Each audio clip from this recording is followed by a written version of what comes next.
Programang ito ay rated SPG. Striktong patnubay at gabay ng magulang ang kailangan. Maaaring may masiselang tema, lengguwahe, karahasan, sexual, horror o droga. Sa gitna nga ng pagpaplano nga nito ni Jordan at ni Christy, marami pa rin ngang mga balakid na mga nakapalibot pa rin sa kanila. Dahil isa na nga rin ito nga si Shaira na nalaman na nga nito na aalis nga ng bansa ang pamilya nito nila Christy kasama ang kanyang anak. Kaya naman hindi nga raw ito makakapayag at susundan nga niya ito nga si Leon upang malaman nga nito kung nasaan matatagpuan ito nga sila Jordan. At habang naman nga ito nga si Christy at si Jordan ay nag-uusap, nagpasalamat si Jordan dahil naman na nga sila ang pinili nga nito ni Christy.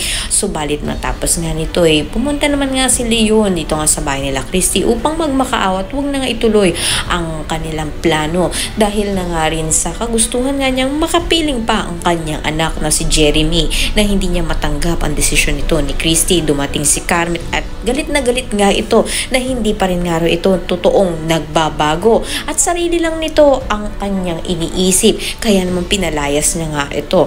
At dito na nga nagkaroon na naman na pag-uusap si Hana at si Leon. Habang nag-uusap sila ay narinig nga nila ang isang ingay na kung saan nga ay narinig nga nito ni Hana at kinukutuban na nga siya ng masama na nasa paligid lang itong si Shaira at nasa kapahamakan nga ang buhay nga nila.